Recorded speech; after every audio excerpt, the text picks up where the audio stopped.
What's going on, Goodfellas Sports TV? We in the building. One time for the one time. Y'all know what the business is. Make sure you check us out on all social media, Facebook, Instagram, Twitter. All the links in the description. If you want to donate, donation link there as well. Talking some boxing. Got couple boxing videos coming up, man.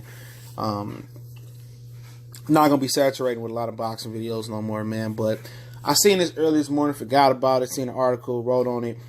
Tyson Fury has not enrolled into the VADA clean boxing program.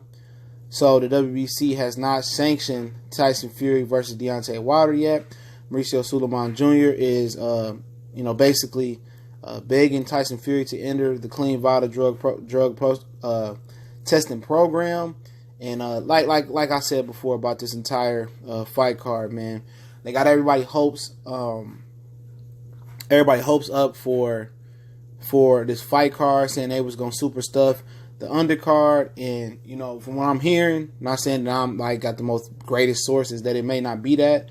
And now that the foolery comes up that Tyson Fury hasn't entered the VADA clean drug testing program for them to sanction the Wilder fight. Now, this is the lowdown, man, that other channels not gonna give you, because I read these articles and I'm close to this situation. A lot of different situations of boxing. Some I speak on, some I don't. All right. They ranked Hifi Fury and Tyson Fury in the top 15 a couple months ago in the WBC.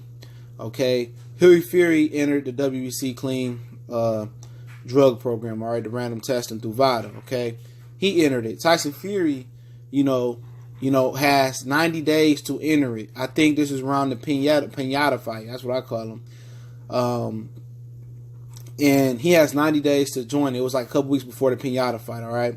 I'm not sure it's been 90 days. I think the pinata fight was in August. So he had 90 days to enter the VADA drug testing program. I'm sure that it's becoming close to those 90 days. And, so after the 90 days, if he doesn't enter the program, then, he's not going to be ranked inside the top 15. It's not eligible to fight for Deontay Wilder's WBC title. And then it will be a non-title fight, okay? Deontay Wilder's WBC title won't be on the line. Now, all right. I haven't heard a rebuttal from Tyson Fury. He's in Big Bear training his ass off for this fight. And is it a chance that Tyson Fury is trying to get something out of his body before he entered this drug test? And I think, human nature tells you yes. Human nature tells you that Tyson Fury ain't a clean fighter because he ain't entered the drug testing. Before people say, well, what about Errol Spence? All those years outside of VADA testing for Errol Spence, and you're gonna get that comment in the comment section. But Errol Spence did USADA, he did do drug testing, and Errol Spence never had a positive drug test as Tyson and Hifi Fury did. For whatever performance enhancing drug they did get popped for, okay, and and also Errol Spence wasn't fighting for the WBC title. This guy's fighting for the WBC title and hasn't entered the drug program, okay? But he had 90 days to do so. He said he would enter it before, the 90 days were up. So I'm not sure if the 90 days are completely up. But apparently in another source that was sent to me, it said that the WBC didn't have any idea that Tyson Fury had entered the drug program, okay? They didn't know. How are the WBC so dumbfounded? You just had a convention, okay? Pretty sure that should have came up. They talking about they hadn't recognized that Stevenson hadn't fought his mandatory in like 3, 4, 5 years. How are they not aware of this, man? Okay, aware of situations like this. Then you say you're not aware of him. Mauricio Sulaiman Jr. said he's not aware Fury didn't enter the program. Maybe he thought it was Fury. Maybe he thought he was Huey. Because Hifi Fury entered the program already. You know what I'm saying? So he entered it. So maybe he thought Tyson was Fury or Huey or whatever that situation may be. But I'm trying to understand why these dudes are so so dumbfounded by some of the stuff that goes on in their sanctioned belt body. Okay, so it'd be a shame if this fight became a non-title fight. One of the reasons that's keeping me at bay from going to this fight is in the back of my mind, I just think for some reason this fight might not go through as far as something, an injury, a drug test. Tyson Fury is very unpredictable. His claims of mental health issues, which sound like a total horse crap in my opinion. Okay? All these things that's going on with him, okay, as far as all this, it makes you skeptical. Do you even want to commit to buying tickets? And the only reason I would buy tickets or fly out to LA for the fight at this point is the simple fact that, you know, the Laker game is the next day, and that's something that's on some of my bucket list to do, is to go to a Laker game and check out a Laker game at Staples. You know, to be truthful, that would be my primary position of going out there, not for the Tyson Fury Deontay Wilder fight. But it's comical though, man. It's comical that the WBC is so dumbfounded, so oblivious to certain situations that go in a sanctioned belt body, okay? And then they come out and they say, well, the winner of Tyson Fury and Deontay Wilder have to fight Dominic Breazeale, the mandatory. So, you know, I don't know how you don't know what's going on or what is going on in your sanctioned belt body, but like, this is very, very fishy to me.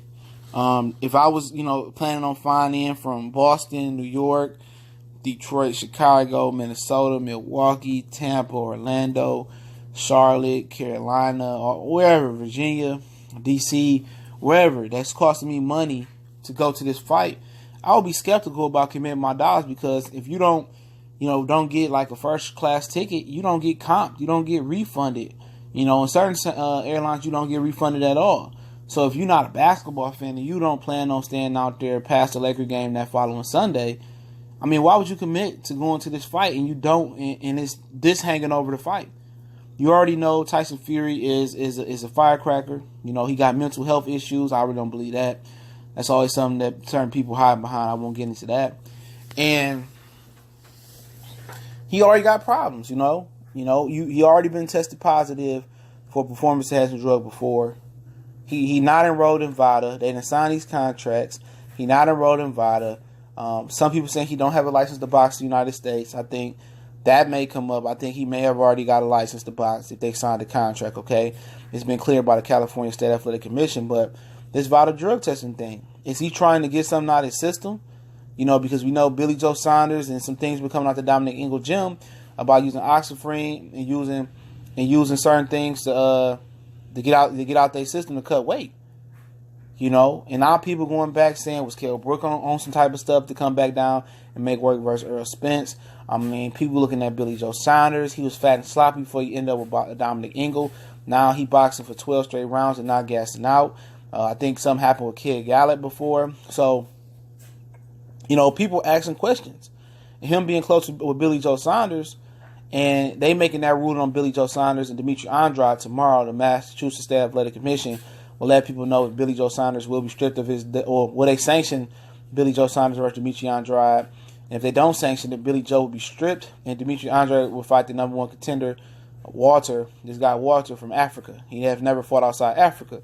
But people think, look at Billy Joe Saunders and Tyson Fury, they close, and Fury being able to lose his weight and birds of a feather flock together, they automatically going to think Tyson Fury is on oxyfreen or some similar performance-enhancing drug. Okay? People going to automatically make that correlation and make that connection. So, by Tyson Fury not entering this random drug testing situation, and he's fighting for the WBC, that's the difference between him and Earl. He's actually going to fight for the WBC title, okay? He's going to compete for that title, and he's didn't enter the VADA drug testing program, then that's fishy. But like they said, they gave him 90 days, so I don't know when the 90-day deadline is up. They're waiting on him to enter it. Maybe he's trying to flush the rest of the stuff out of the system. Maybe he's taking his time. Maybe they don't have the money or the resources to pay for the VADA drug testing. I'm pretty sure. I know that Deontay Wilder pays for extra drug testing, so I don't know, will his purse cover the entire drug testing? Maybe it's a financial thing, or maybe Tyson Fury is taking his time, because the same thing what Earl Spence went through. Earl Spence was doing USADA. Kell Brook asked him to take a VADA drug test, and Earl Spence went through the paperwork. It took him a couple days to file the paperwork, but he did. And we didn't have no more issue after that. So at the end of the day, this fight is what is it? October. This fight about 2 months out. So yeah, it's imperative that he jumps up in his testing. But part of me just don't want to commit to this fight due to the firecracker Tyson Fury is. I mean, at any time he can explode and this fight could be off. You could be on the plane to LAX and get off the plane and hear, oh, Tyson Fury had a mental breakdown to fight off, and you didn't pay for your money. Now you got to get your money for your tickets back, and, you know, it is what it is, okay? Now you feeling messed up. Now you're not messing with boxing no more. You feeling some type of way. This might be your first boxing event going to. and then it melt down. I wouldn't just put my money and hinge my money on trusting Tyson Fury to get in this ring.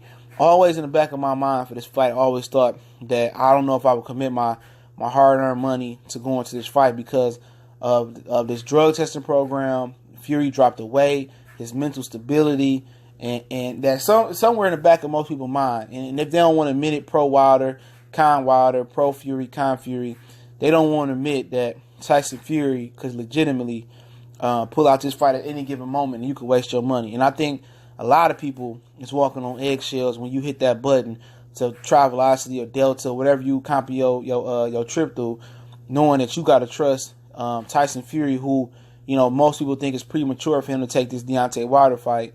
You trust in his mental state, his physical state, and his mental stability and physical stability on if this fight gonna happen or not. Okay, but at the end of the day, you can look at it this way. You know, if he don't fight, at least you in LA. You can enjoy the weekend in LA. LA always got plenty of things to offer. People always doing shows, comedy clubs. The Lakers play the next day. So if I do choose to go to this fight, it'll be me staying I probably will change my comp from Thursday to Sunday to Friday to Monday. That will be my comp, so I can stay and catch the Laker game, enjoy LA. Really wouldn't care if I missed the weigh-in or not missed the weigh-in or missed the media day and press conference or miss it, because I really wouldn't trust Tyson Fury's mental stability and physical stability, or just his overall prowess or premise on it to make this fight. You know, that's my plan to y'all. If I was to go out here, I would fly out there Friday, leave Sunday, so I can catch the Laker and the Suns game that Sunday, and that'll just be it. You know, that'll be my game plan. So if the fight fall apart, whatever reason, or fail to live up to expectations, or the undercard that they promised to be stacked, that's not looking so stacked from what I'm hearing now, well, my plan would be, okay, if I had a shitty boxing experience, then I could still fall back on going to the Laker game, or I could still fall back on enjoying California, okay? I could rent a car and drive to Vegas, enjoy Vegas, you know. If the fight fall apart for Saturday, come back Sunday, enjoy the Laker game. That would just be my game plan and how I look at it. But I'll link an article to the description so you know this trio. Don't forget, we're going to continue to hold it down, do what we does. Don't forget, every morning, Monday through Friday, right now, 8:30 a.m. Eastern Standard Time, Boxing 101, early morning grind, our boxing talk show every morning at 8:30 a.m. Eastern Standard Time, right here on Goodfellas Sports TV. We'll be going live. If you missed it, already uploaded it to our podcast. The podcast link is in the description, okay? Just click the Castbox link in the description, the podcast link.